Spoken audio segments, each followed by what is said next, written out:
오늘 우리에게 주신 하나님의 말씀은 고린도후서 4장 7절에서부터 11절 말씀이고, 설교 제목은 능력은 우리에게 있지 아니하나입니다.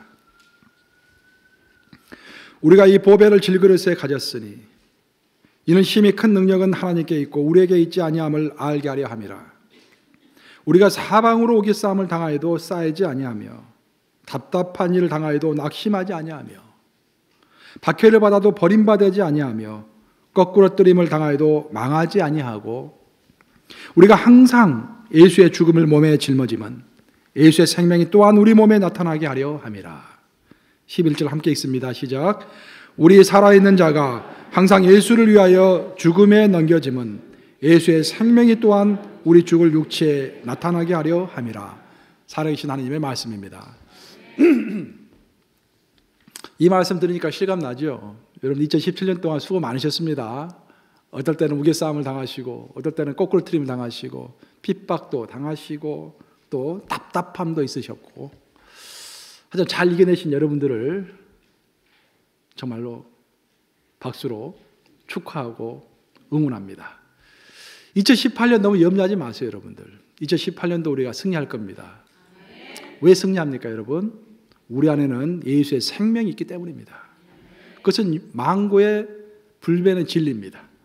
그래서 오늘 본문이 바로 그런 말씀이에요. 염려하지 말라. 너희 안에 예수 생명이 있기 때문에 예수의 죽음과 함께할 때 예수의 생명이 너에게 있느니라는 놀라운 말씀입니다. 저는 2017년 이 마지막 시대에 이 시간에 여러분과 이 말씀을 나누고자 합니다. 제가 군대 갔을 때 보면은 군수품 창고를 가끔 가서 보면은요, 정말로 정비가 잘 되어 있습니다. 군대 창고는요, 탁탁탁 규격에 맞춰가지고 몇 개 품목까지 전쟁이 일어나면 금방 집어서 쓸 수 있도록 정리를 잘 해놓았습니다. 제가 그것을 보면서 느낀 바가 있어요. 아, 우리의 신앙도 이런 것이 돼야겠구나. 우리의 내면의 질서도 이렇게 돼 있어야겠구나. 우리가 많은 것을 설교를 듣고 많은 것을 여기저기서 주워 듣는데 그것이 정리가 잘 되어 있지 않는 경우가 참 많습니다. 그래서 위급한 상황이 생겼을 때 사탄이 나를 공격하고 내 마음이 혼란스럽고 또 내가 큰 위기를 닥쳤을 때 어떻게 대처해야 할지를 모르고 실수를 하고 사탄의 꾀에 넘어가는 경우가 너무도 많은 것입니다. 그래서 우리가 내면의 질서를 가지고 생활하는 것이 참 중요할 줄로 믿습니다. 우리는 기독인으로서 무엇보다도 우리가 가지고 있는 강점이 무엇인가를 잘 알고 있어야 돼요. 물론 약점도 알고 있어야겠지만 우리가 기독인만이 가질 수 있는 강점이 무엇인가를 잘 알고 있어야 합니다. 우리 기독인만이 가지고 있는 가장 큰 강점은 뭐냐면은 성령이 함께 하신다라는 것입니다. 여러분들 구원을 얻기 위해 우리가 교회에 오는데, 또 구원만이 아니라 또 물론 성장을 위해서도 교회에 오는데, 우리의 첫 출발은 구원입니다. 예수를 영접함으로 인해서 구원을 받는 것이죠. 근데 구원은 어떤 이론에 있는 것도 아니고 어떤 책에 적혀져 있는 것도 아니고, 물론 입의 고백이 중요하지만 그걸로만 구원이 완성되는 것이 아닙니다. 구원의 가장 큰 보증은 그 구원의 주인 되시는 예수님의 영, 하나님의 영이 나와 함께 하신 것임을 믿습니다. 성령이 함께 하셔야 돼요. 구원의 주인 되시고 구원의 주체가 되시는 성령께서 함께 하시고 그 성령과 동행하면서 긴밀히 내가 동행해 가고 따라간다면 천국은 당연한 것입니다. 내가 왜 천국에 소망이 없고 내가 왜 항상 흔들리고 내가 왜 믿음 안에서 굳건하지 못하는가? 성령이 함께 하심을 확증하지 못하기 때문에. 우리 기독인에게 가장 큰 강점이 있다고 한다면 성령이 함께 하신다는 거예요. 두 번째로 우리 기독인에게 강점이 있다고 한다면 복음이 우리에게 있다는 것입니다. 복음은 예수 그리스도의 보혈로 우리의 모든 죄가 사해져서 지금 이 순간부터 나는 영생을 누린다라는 것을 선포하는 거예요. 그 복음이 다른 사람에게 믿지 않는 자들에게는 있을 수가 없습니다. 우리 믿는 자에게만 있는 것입니다. 복음을 가진 자는 반드시 소망을 가지게 돼 있어요. 천국 소망입니다. 그래서 지금 당장에 거꾸로 트림을 당하고 핍박을 당하고 우겨싸움을 하게 해도 내 마음이 답답해도 그래도 이 순간도 지나가리라. 지나가면은 그 다음에 뭐가 옵니까? 영원한 한나라에서 우리 주님과 같이 하리라 라는 그런 마음의 소망이 있는 것입니다. 그것이 세 번째로 우리가 갖고 있는 큰 무기예요. 큰 강점입니다. 마지막으로 성령 가지고 복음 가지고 소망 가운데 사는 사람들은 반드시 이 땅을 헛되이 살지 않습니다. 이 땅을 사명 가운데 살게 되어 있습니다. 하나님의 나라를 넓히고 하나님의 나라를 보존하는 그런 일을 하게 되어 있는 거예요. 결국 우리가 가지고 있는 강점은 네 가지입니다. 성령과 복음과 소망과 사명입니다. 많은 사람들은 예수님을 영접하고 나서 성령도 가지고 복음도 가져요. 하지만 소망이 없는 경우가 많습니다. 성령도 있고 복음도 있는데 걱정이 많아요. 그렇죠? 염려가 많습니다. 소망이 없습니다. 지금 당장에 어떤 일이 벌어지면 이것이 전부인 것처럼 그냥 너무 낭망을 합니다. 소망이 없기 때문에. 또 어떤 일에 그 삶에 약동력이 없어요. 삶에 기쁨이 없고 약동력이 없습니다. 왜냐? 사명이 없고 그 사명 성취할 수 있는 노력이 없기 때문이에요. 그래서 오늘 본문을 통해서 특별히 두 가지를 강조해서 이야기하고자 합니다. 우리 기독인이 가지는 소망이 무엇인지, 우리 기독인이 가지는 사명이 무엇인지 그 두 가지를 쭉 이야기하려고 해요. 세계적으로 이제 가장 많이 보는 성경 애플리케이션, 그러니까 핸드폰 같은 데다가 다운로드 받아가지고 보는 성경 있지 않습니까? 성경 애플리케이션이 YouVersion 바이블입니다. YouVersion 바이블에서 이제 올해 2017년도에 전 세계에 있는 모든 크리스찬 중에서 그 크리스찬들이 가장 많이 찾은 성경 구절이 무엇인가를 발표했습니다. 흥미롭죠? 어떤 성경 구절을 가장 많이 찾았을까요? 전 세계 사람들이 가장 많이 찾은 것은 여호수아 1장 9절 말씀입니다. 우리 한번 같이 읽어볼까요? 여호수아 1장 9절 같이 읽습니다. 시작. 내가 내게 명령한 것이 아니냐. 강하고 담대하라. 두려워하지 말며 놀라지 말라. 내가 어디로 가든지 내 하나님 여호와가 너와 함께 하느니라 하시니라. 이 말씀을 세계 모든 사람들이 가장 많이 찾았대요. 세계 모든 크리스찬들이 가장 많이 찾은 말씀이래요. 여러분은 어때요? 여러분 어떤 말씀을 가지고 2017년을 뚫고 나왔습니까? 우리 말씀이 필요해요. 표대가 필요해요. 근데 많은 사람들이 이 말씀을 가지고 2017년을 견딘 것입니다. 저는 왜 이 말씀에 가장 많이 사람들이 조회를 했을까, 클릭을 했을까 생각을 해봤어요. 그 이유는 뭐냐면은 사람이 혼자라고 느껴질 때가 많다라는 것입니다. 외로운 거예요. 그리고 나 혼자 감당할 수 있을까 두려운 것입니다. 그래서 이 말씀 자꾸 보는 거예요. 이 말씀 다시 한번 읽고 다시 한번 읽고 그러면서 나는 혼자가 아니야. 두려움을 극복할 수 있어. 라고 이 말씀 자꾸 찾은 것입니다. 제가 통계를 보니까 꽃 주문에 꼭 배달하는 거 있지 않습니까? 꽃 배달 주문을 하는 사람들 중에서요, 20%, 그리고 5명 중에 1명은요, 자기 자신에게 꽃을 주문한답니다. 그거 아셨어요, 여러분들? 저도 몰랐어요. 아마 정서가 좀 다를 거예요. 우리 한국 사람들과 이게 또 다른 이민족들이 정서가 좀 다를 수가 있는데, 하단에 꽃 주문 배달이 자기 자신에게 이렇게 많이 주문한대요. 자기 자신에게 파이팅, 치얼업 그렇게 메시지 적어가지고 자기 자신이 꽃을 받는 거야. 그만큼 사람들이 외롭습니다. 우리 인간이 외롭게 만들어진 존재입니다. 그러니까 외로움은 우리에게 심겨진 DNA입니다. 그래서 하나님께서는 아담을 만드시고 아담이 외로운 것을 아시고 누구를 만들었습니까? 하와를 만들어 주신 거예요. 그래서 우리 인간의 외로움을 아시고 하나님은 그 외로움을 극복할 수 있는 방안을 3가지의 공동체를 우리에게 주셨습니다. 첫 번째, 하나님께서 우리에게 외로움을 극복할 수 있는, 어려움을 극복할 수 있는 방법으로 하나님과 하나님과 아담 이 둘 사이에 영적 공동체를 주셨습니다. 그러니까 모든 것의 출발은 하나님과 아담이었어요. 하나님과 아담. 마찬가지로 하나님과 나입니다. 모든 것의 출발은. 영적 공동체가 튼튼해야 합니다. 그래서 모든 것을 이겨낼 수 있어요. 두 번째로 하나님께서 주신 것은 아담과 하와입니다. 함께 살도록 했죠. 가족 공동체를 우리에게 주셨어요. 그리고 그들의 이제 그 가족이 늘어났을 때 하나님께서는 하나님께 예배 드리도록 했죠. 예배 공동체입니다. 우리가 외롭고 힘들고 우겨싸움을 당하고 핍박당하고 꼬꾸라뜨림을 당할 때 이겨낼 수 있는 게 3가지 공동체인데, 영적 공동체와 가족 공동체와 예배 공동체. 이 3가지를 우리에게 굳건하게 주신 하나님을 찬양합니다. 2017년에 우리가 다 이겨낼 수 있었던 게 아무것도 아닌 것 같아도 여러분들 일주일에 한 번 나와서 예배 드리는 거 아무것도 아닌 것 같잖아요. 심적인 위로가 굉장히 큽니다, 여러분. 대단해요, 진짜. 내가 어디에 연결되어 있다. 그 연결되어 있는 그 단체는, 연결되어 있는 그 조직은, 그 그룹은, 공동체는 절대적으로 진리 안에 있는 공동체이다. 그 공동체는 절대적으로 하나님이 인정하시는 공동체이다.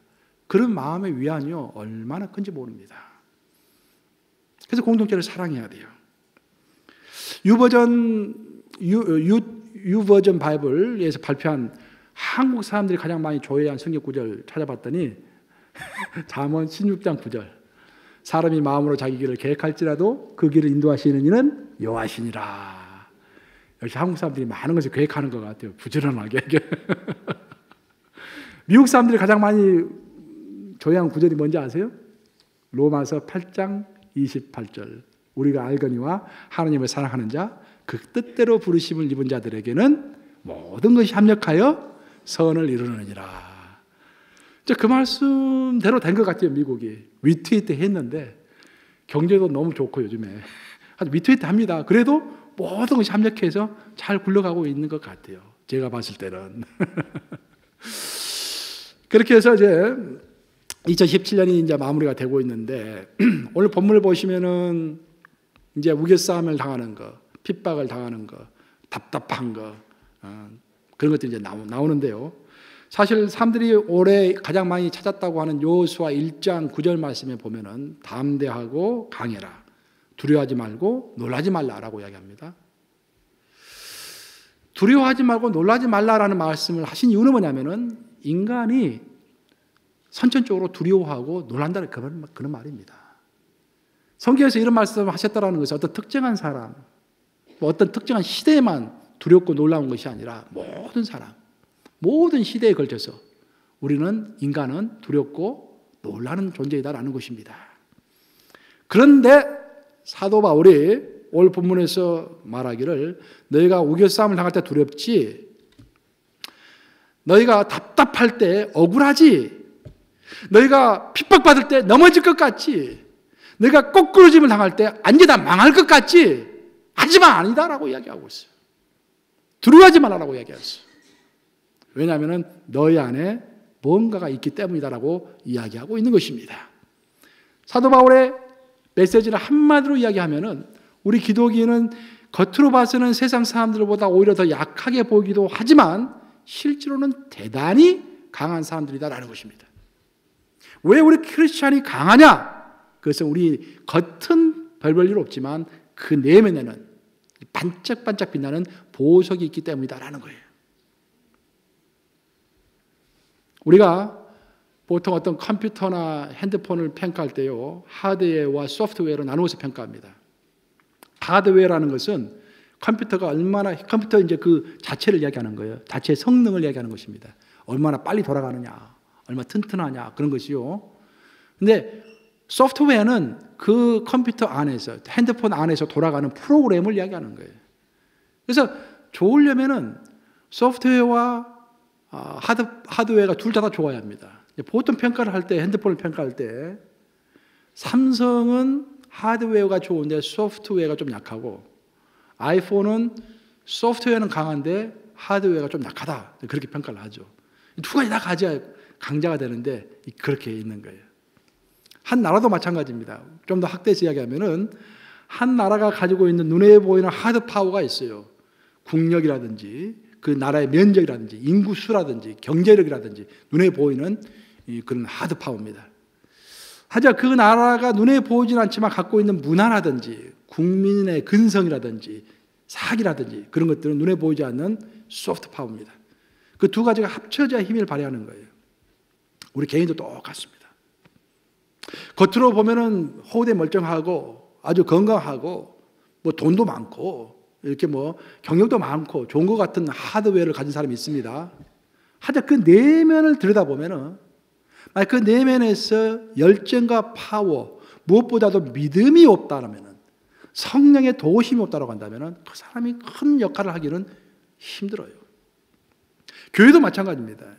교회에서 하드 파워는 눈에 보이는 교회의 규모, 성도 수, 어떤 재정, 그런 것들이 이제 눈에 보이는 하드 파워입니다. 하지만 눈에 보이지 않는 성도들의 진실성, 서로가 서로를 존중하는 리스펙트, 성도들이 영원한 것을 향하고 있는 열정, 그런 것이 없다면 그 교회는 절대로 온전한 교회가 될 수가 없습니다. 결국 어떤 일의 열매라는 것은 하드 파워로만 되는 것도 아니고 소프트 파워로만 되는 것도 아닙니다. 일의 성취와 업적은 하드 파워와 소프트 파워가 모두 갖추어져 있어야 하는 것입니다. 오늘 본문은 바로 그것을 이야기하는 거예요. 오늘 본문은 특별히 우리의 내면에 갖추어져야 하는 소프트 파워에 대해서 이야기하고 있습니다. 우리 겉은 세상 사람들과 별 차이가 없어요. 근데 내면에 뭐가 있느냐라는 거예요. 우리 크리스천만이 가질 수 있는 내면에 뭐가 있는데 그것이 있느냐라는 것을 묻고 있는 것입니다. 사도 바울이 우리 크리스천들만이 가지고 있는 강력한 소프트 파워는 첫째는 복음이라고 이야기하고 있습니다. 우리 다 함께 오늘 본문인 고린도후서 4장 7절 말씀 한번 같이 읽어보겠습니다. 시작. 우리가 이 보배를 질그릇에 가졌으니 이는 힘이 큰 능력은 하나님께 있고 우리에게 있지 아니함을 알게 하려 함이라. 여기서 이 보배라고 했습니다. 반짝반짝이 빛나는 보배는 복음입니다. 우리가 예수 그리스도가 십자가에서 못 박혀 돌아가심으로 그 보혈로 우리의 죄가 눈같이 희어져서 지금 이 순간부터 우리는 영원한 생명을 얻었다라는 그 복음입니다.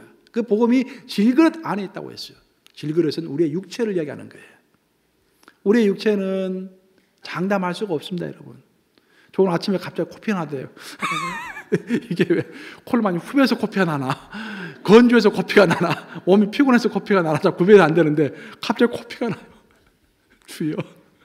저는 몸이 튼튼하다고 생각했는데 갑자기 코피가 나는 거야. 이걸 어떻게 하겠습니까? 모든 사람 마찬가지예요. 아무리 여러분들 건강한다고 해도요, 나이를 속일 수가 없고요. 건강은 절대 장담하는 것이 아닙니다.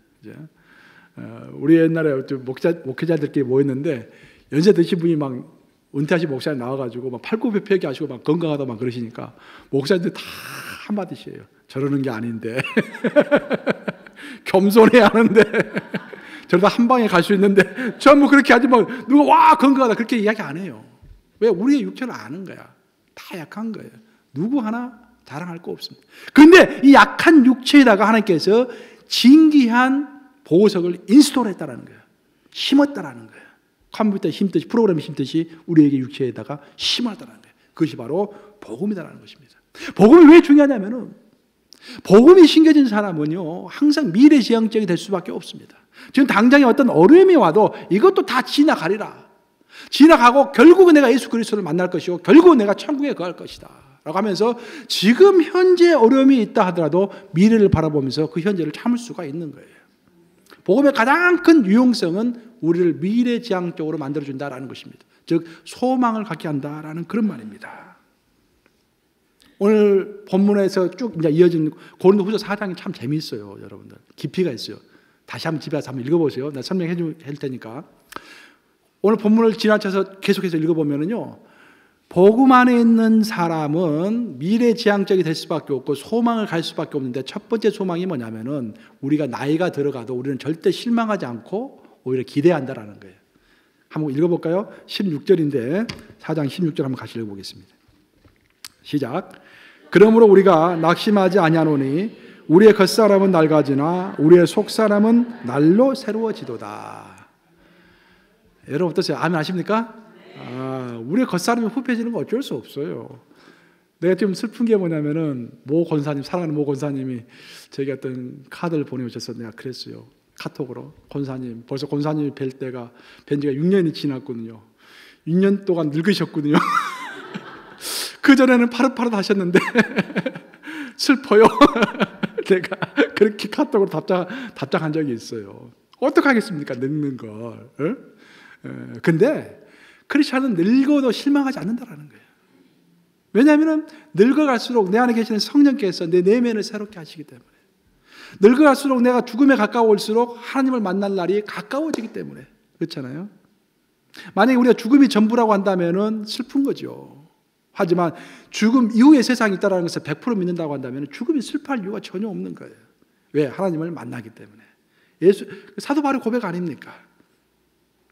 글쎄 예수를 만나서 복음이 심겨진 자는 항상 미래를 바라보기 때문에 또 내가 성령의 인도하심으로 날로 새로워지고 날로 발전하는 것을 기대하기 때문에 나이 먹는 것을 슬퍼하지 않는다라는 거예요. 자, 우리 교회는 앞으로 나이 먹는 것을 슬퍼하지 않습니다. 우리 맹세하십니까 여러분? 아멘이 없으시네. 싫어하시는가 봐. 나이 먹는 걸. 두 번째로 오늘 계속해서 이제 고린도서 4장에서 이야기하고 있는 것은 복음 안에 있는 사람은 항상 그 눈이 영원한 것을 바라보게 되어 있다라는 것을 이야기합니다. 자, 18절이죠. 고린도서 4장 18절 한번 같이 읽어보겠습니다. 시작. 우리가 주목하는 것은 보이는 것이 아니요 보이지 않는 것이니 보이는 것은 잠깐이요 보이지 않는 것은 영원함이로다. 제가 이메일 보낼 때 제 이메일 받아보신 분들은 아시겠는데 제가 이메일 밑에다가 내 이메일 딱 보내면 자동적으로 가게 되어 있는 그런 성경 그 말씀이 있습니다. 그 말씀이 뭐냐면은 I judge all things only by the price they shall gain in eternity. 요한 웨슬리가 했던 이야기인데 뭐냐면은 나는 뭔가를 평가할 때 그것이 가지고 있는 영원성을 가지고 평가한다라는 거예요. 우리는 친구를 사귈 때도 내가 이 친구를 사귀면 나에게 무슨 도움이 될까? 당장의 이익을 생각합니다. 내가 어떤 물건 하나 구입할 때도 이 물건을 구입하면 내가 얼마나 편할까? 그런 것들 많이 생각하죠. 사실 우리가 학교에서 배우는 것들이 그런 거예요. 여러분 자녀들이 뭐 좋은 대학교 갔다 뭐 좋은 공부를 했다 뭐 해도 경제학 뭐 법학 그리고 공부하지 않습니까? 결국 배우는 것이 efficiency, prediction, 미래를 예측하고 효용성을 얻는 것 그런 걸 배우는 거예요. 그런데 성경은 다릅니다. 성경 그것이 전체적인 부분 중에서 일부분이라고 이야기하고 있어요. 성경이 가장 강조하는 것은 뭐냐면 우리가 어떤 물건을 취하고 우리가 에너지를 쓰고 돈을 쓸 때 항상 영원성을 이터너티, 영원성을 생각하면서 돈도 사용하고 에너지도 사용해야 한다라는 그런 이야기를 하고 있어요. 우리 복음을 가진 자들의 특권은 뭐냐면은 항상 영원한 것을 생각한다는 거예요. 믿지 않는 자들은 영원한 것을 믿지 않습니다. 죽으면 끝난다고 생각해요. 하지만 우리는 죽음 이후에 새로운 세계가 있다고 믿기 때문에 항상 영원한 것을 생각하면서 내 돈도 쓰고 내 에너지도 쓰고 내 시간도 보내는 거예요. 성경을 읽어보면 사도 바울이 고린도전서에서 믿음, 소망, 사랑에 대해서 이야기했죠. 믿음, 소망, 사랑은 영원하다라고 이야기했어요. 하지만 그 중에 제일은 뭐다? 사랑이다. 왜 그런지 아세요? 믿음, 소망, 사랑은 영원해요. 하지만 예수님께서 재림하시면은요, 믿음과 소망은 이제 별로 필요가 없어져요. 우리가 그렇게 믿었던, 그렇게 소망했던 예수님을 만나게 되니까 별로 필요가 없어져요. 하지만 사랑은 영원한 거예요. 지금 우리가 이렇게 쌓아놓은 사랑 있지 않습니까? 지금 사랑을 쌓고 있잖아요. 그것이 천국까지 계속 이어집니다. 천국에서도 계속 하나님과 사랑을 이어갈 거예요. 우리 사랑이 더 커질 거예요. 어떤 사람은 천국을 그렇게 이야기해요. 천국 굉장히 재미없겠다. 그렇게 이야기해요. 정적으로 생각을 해요. 절대 그렇지 않습니다. 잘 몰라서 그러시는 거예요. 천국은 동적입니다. 요한계시록 21장과 22장에 천국 이야기가 쭉 나오잖아요. 보면 수정수 같은 물이 쫙 흐르면서 그 옆에 뭐가 있습니까? 생명과일이 쫙 있죠. 생명과일이 어떻게 돌아갑니까? 열매를 계속 맺는다고 되어 있습니다. 열매를 맺는 거예요. 활동적이에요. 동적입니다. 예수께서 우리에게 말씀하시기를 어떤 자는 5골을 맡기고 어떤 자는 10골을 맡긴다고 했어요. 우리가 예수님과 함께 온 우주를 통치할 겁니다. 굉장히 동적입니다. 그래서 우리의 모든 소망은 지금 여기에다 너무 포커스를 맞추지 말고 앞으로 있을 그 영원한 것, 그 영원한 세계에서 이루어질 놀라운 것, 그런 것에 포커스를 두면서 우리의 돈도 사용하고 우리의 에너지도 사용하는 거예요. 너의 재물을 하늘에 쌓아라. 그 이유가 뭡니까? 영원하기 때문에. 그런 것들은 우리가 잘 인식하고 있어야 돼요. 그래서 현명하게 살아야 돼요.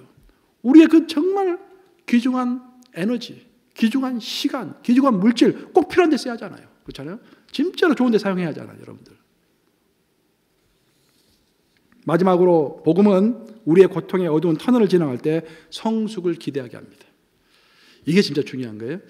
오늘 본문 중에서 읽어보시면 알겠지만 상당히 이해하기 힘든 성경 구절 중에 하나가 뭐냐면은 우리가 예수의 죽음을 짊어질 때 예수의 생명을 얻는다라는 이야기가 나와요. 예수의 죽음과 예수의 생명을 이야기하고 있어요. 이해되세요? 여러분들 무슨 말인지? 잘 이해하셔야 돼요. 우리가 예수의 죽음을 짊어지면서 생활해 나갈 때 결국 예수의 생명을 얻는다. 이 말은 무슨 말이냐면은 예수의 못이라는 것은 예수님이 십자가에서 못 박혀서 고통당했던 그 육체적인 고통입니다. 예수님이 이 손바닥에 못이 탁 박혔죠. 그때 얼마나 아팠겠어요. 그렇죠? 그런 아픔이 여전히 우리에게도 있다는 거예요. 계속 이야기하지만 우리가 우겨싸움을 당하고 버림을 당하고 꺾어트림을 당하고 답답하고 하는 여전히 도전 가운데 있다는 거예요. 예수의 죽음이 우리에게 있다는 거예요. 피할 수 없다는 것입니다. 구원받았지만 피할 수 없는 거예요. 하지만 우리 믿는 자들은 그 예수의 죽음을 통과할 때 예수의 생명을 만난다라는 거예요. 왜 예수의 생명을 만나느냐? 우리가 어렵고 고통할 때, 고통 날 때 어떻게 합니까? 울부짖으며 하나님께 기도하지 않습니까? 주님, 너무 힘듭니다. 구해주세요. 부르시지 않습니까? 이렇게 해주세요. 평상시 기도도 하지 않았는데 자꾸 기도해요. 기도가 응답이 되는 거야. 기도가 응답이 되네? 그리고 뭔가 말로 표현할 수 없지만 내 가슴을 평온하게 하는 거 있어요. 지금 부도나가지고 내 완전히 세상이 뒤바뀔 것 같은데, 내 인생이 뒤바뀔 것 같은데 그 가운데서 내가 평온한 것입니다. 내 마음이 평온하네? 이건 내가 할 수 없는 것인데 진짜 성령이 살아계시구나 라고 느낀다라는 것입니다. 그러면서 예수의 죽음의 고통을 지나갈 때 예수가 살아계신 것을 알고 예수의 생명을 만질 수 있다는 그런 이야기예요. 이게 왜 중요하냐면은 우리 모두에게는 고통이 찾아옵니다, 여러분. 고난이 다 찾아요. 예외가 없어요. 형통한 자는 형통한 가운데서 고난을 당하고요. 어려운 자는 어려운 가운데서 고난을 당합니다.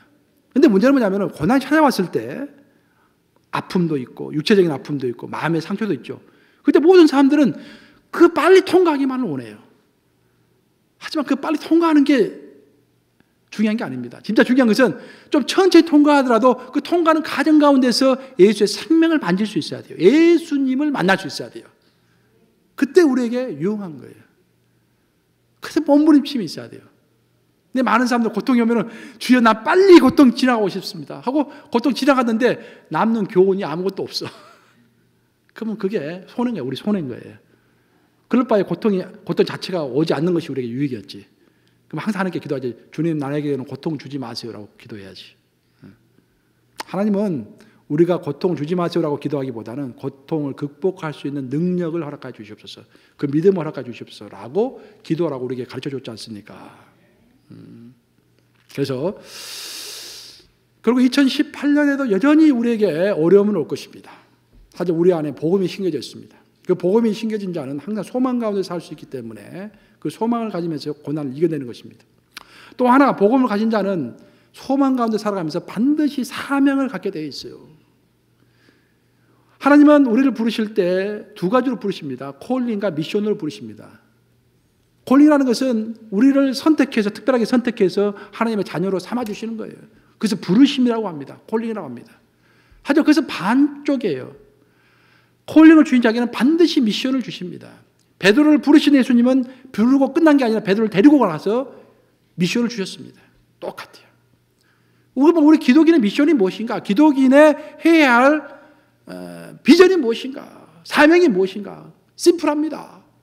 예수께서 우리에게 말씀하신 사명은 하나님의 나라를 넓혀가고 그 하나님의 나라를 보존하는 거예요. 그럼 무엇이 하나님의 나라인가? 성경은 하나님의 나라에서 말씀을 많이 하고 있죠. 특별히 예수님은 설교하실 때 예수님의 설교의 주 주제는 하나님의 나라입니다. 천국이라는 단어는 그렇게 많이 나오지 않아요. 하나님의 나라라는 단어가 계속 나옵니다. 첫 번째 설교도 하나님의 나라에 관한 것이었어요. 예수님의 첫 번째 설교도. 하나님의 나라가 무엇인가? 쉽게 이야기하면 하나님을 믿는 무리가 모여있는 것이 하나님의 나라입니다. 가장 대표적인 하나님의 나라가 교회입니다. 그래서 내가 사명 가운데 살아가고 있다. 정말 내가 하나님께서 주시는 그 소명 가운데 살아가고 있다라고 한다면 교회를 사랑해야 돼요. 교회는 그리스도의 몸입니다. 교회를 사랑하지 않고 내가 하나님의 일을 열심히 한다? NO! 엉터리 신앙이에요. 잘못된 거야. 그렇게 하지 마세요. 그거. 그렇게 가르치는 사람들 있으면 노라고 정확하게 이야기해 줘야 돼요. 교회를 사랑해야 돼요. 하나님의 몸된 교회이고 우리를 뉴욕 감리교회에 부르셨어요. 이 교회를 통해서 하나님의 나라를 넓혀가는 것입니다. 이 교회를 통해서 전도하고 선교하고 가난한 자들을 돕고 비전을 하나님께서 주신 비전을 받고 그런 소명 가운데 사명 가운데 살아가야 할 줄로 믿습니다. 우리가 이렇게 사명 가운데 살아갈 때 정말 조심해야 할 것 중에 하나가 뭐냐면은 우리 모두가 삶의 무게가 있잖아요. 그러니까 오늘 본문에서 얘기하고 있는 우겨싸움을 당하는 거, 가슴이 답답한 거, 꼬꾸라뜨림 당하는 거, 핍박당하는 거, 이 모든 게 삶의 무게입니다. 삶의 무게가 없는 사람이 없어요. 저도 마찬가지예요. 목사지만 집에 가면 또 가장이잖아요. 우리 딸 둘이 있어가지고 아빠 이거 사주세요, 저거 사주세요 하면 답답해. 삶의 무게가 있는 거예요. 삶의 무게가 이게. 야, 아빠는 목사니까 좀 가난하게 살아야 한다. 아빠 돈 없다. 하지만 여전히 아빠로서 의무를 또 다해야 돼요. 그 삶의 무게입니다. 근데 여러분 잘 들으세요. 삶의 무게가 사명의 무게보다 더 크면 큰일입니다, 여러분. 여러분 거기서 시험 드는 거예요. 하나님은 우리에게요 한쪽 어깨에다가는 삶의 무게를 주셨어요. 누구든지 삶의 무게를 갖고 살아야 돼요. 왜냐하면 아담이 죄를 지었기 때문에 이 땅이 저절로 먹을 것 주지 않지 않습니까?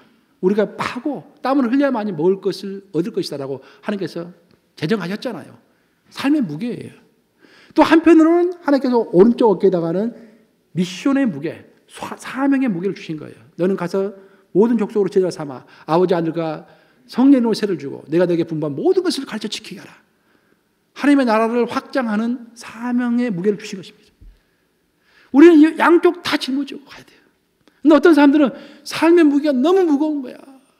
너무 무거워가지고 아이고 사명, 선교, 전도, 예배, 아이고 목사님. 내 상황이 어떤 상황인지 아세요 목사님? 이거 큰일이에요. 그러면 정말 큰일이에요. 우리 기독인은 기본적으로 삶의 태도가요 세상 일에 너무 욕심을 내면 안 됩니다.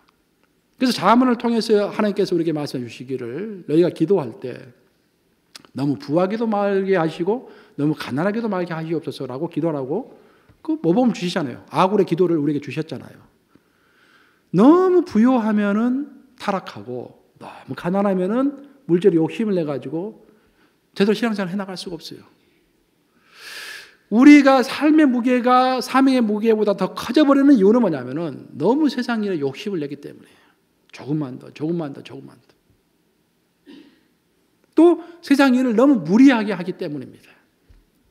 하지만 우리 기독인은 세상에서 열심히 일하면서 살아가되 하나님이 주신 사명을 성취할 수 있을 만큼의 에너지와 자원과 열정은 항상 남겨놓아야 할 줄로 믿습니다.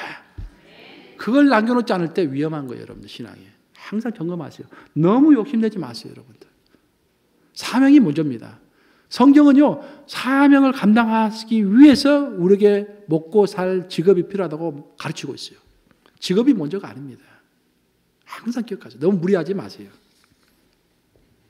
마지막으로 제가 여러분들에게 드리고 싶은 이야기는 사명하니까 사명하면 여러분 짐으로 느껴진다는 분들이 있어요. 전도합시다. 너무 짐인 거야. 아유, 하기 싫은데. 근데 이걸 이렇게 생각해 보세요. 사명을 우리가 감당할 때만이 우리가 하나님을 만날 수 있습니다.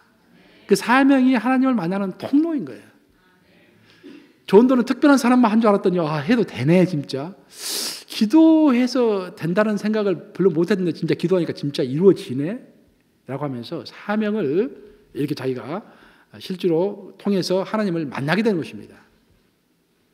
여러분들 학교 다닐 때 아마 국어 시간에 배웠을 거예요. 마르크스 아우렐리우스 동로마 황제 그 명상록이라는 책을 썼죠. 유명한 책입니다. 마르크스 아우렐리우스는 원래 이 사람이 철학자였어요. 그래서 황제 같은 것에 관심이 없는 사람입니다. 근데 어떻게 하다 보니까 황제가 된 거예요. 근데 이 사람은 황제가 되자마자 게르만족이 대이동을 해가지고 동로마를 쳐들어왔거든요. 그러니까 그것을 막기 위해서 평생 전쟁을 했어요. 자기는 가만히 앉아서 책을 읽고 싶은 사람인데 평생 전쟁을 해야만 하는 그 운명에 처하게 된 것입니다. 그 나이 59세에 죽었어요. 그 전쟁 막사에서 죽습니다. 죽을 때 그때 전쟁하면서 그 틈틈이 시간을 내가지고 자기의 생각을 적어놓은 거예요. 주옥 같은 글이죠. 세계 명작이라고 보통 하지 않습니까? 명상록을. 그런데 그 명상록은 세상에서는 좋은 글일지 몰라도 절대로 성경적인 글이 아닙니다. 명상록의 주제는 뭐냐면은 내가 힘들어도 내가 사명을 받았으면은 억지로라도 그 사명을 성취해야 한다라는 의무감에서의 비전을 이야기합니다. 의무감에서의 사명을 이야기해요. 사실 성경은 절대 그렇게 이야기하지 않습니다. 성경은 사명을 즐거운 것이라고 이야기해요. 왜? 주님이 나와 함께 동행하시기 때문에. 다그 하마슐드 아시죠? 1961년에 죽었던 다그 하마슐드. 유엔 사무총장이었잖아요. 그가 콩고 내전을 중지하기 위해서 비행기 타고 가다가 비행기 떨어져서 죽었지 않습니까? 다그 하마슐드 아파트에 가봤더니 그가 일기장이 있었어요. 일기장을 읽어보고 사람들이 기가 막혔습니다. 너무도 주옥 같은 글이었어요.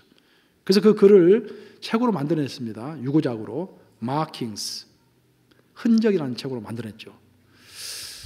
거기서 다크 하마슐드가 하는 이야기는 아주 그 마르크스 아우렐리우스와는 완전히 다른 이야기입니다. 뭐냐면은 나는 사명 감당하는 것이 즐겁다라는 거예요. 왜? 그 사명 감당할 때 하나님이 함께 하시니까. 그 하나님이 살아계시고 하나님이 나에게 지혜를 주신다라는 것을 느껴 알 수 있기 때문에 사명 감당하는 것이 즐겁다. 그래서 그가 유명한 말을 했습니다. 나는 과거에 나에게 일어났던 모든 일을 감사한다. 그리고 앞으로 일어날 모든 일을 기대한다. 환영하며 기대한다. 여러분도 그렇습니까? 과거에 일어난 모든 일을 감사하십니까? 감사해야 돼요. 왜냐하면 하나님이 함께 하셨으니까. 더 중요한 것은 이제 2018년부터 여러분 죽을 때까지 여러 일들이 일어날 거예요. 뭐 누가 싸우기도 하고 뱅크럽도 당하고 그런 일 없기를. 근데 그럼에도 불구하고 그것을 기대하고 그것을 소망하십니까, 여러분? 왜냐하면 하나님이 함께 하시기 때문에. 하나님을 만날 수 있기 때문에. 그렇게 생각하면 우리가 두려울 것이 아무것도 없어져요. 어떤 일이 일어난다 할지라도 그것을 통해서 하나님을 만날 수 있기 때문에. 이제 말씀 마무리합니다. 우리 기독인은 금방 넘어질 것처럼 약하게 보이는 자들이지만 실은 7번 넘어져도 8번째 일어날 수 있는 강한 자들입니다. 왜냐하면 우리 안에 복음이 심겨져 있기 때문입니다. 복음이 위대한 것은 우리로 하여금 항상 소망을 갖게 하고 그 소망 가운데서 사명을 감당하게 하기 때문에 위대한 것입니다. 우리의 삶의 방향 자체를 바꾸는 것이 복음이기 때문에 대단한 거예요. 삶의 무게가 소망의 무게보다 또 사명의 무게보다 더 크면은 절대로 안 됩니다. 그래서 기독인은 세상 일에 너무 큰 욕심을 내서도 안 되고 세상 일을 가지고 너무 고민하고 무리해도 안 됩니다. 2018년에는 더욱더 복음이 주는 소망과 복음이 주는 사명에 집중하심으로 하나님을 더 깊게 체험하시는 한 해가 되시기를 주님의 이름으로 축복합니다.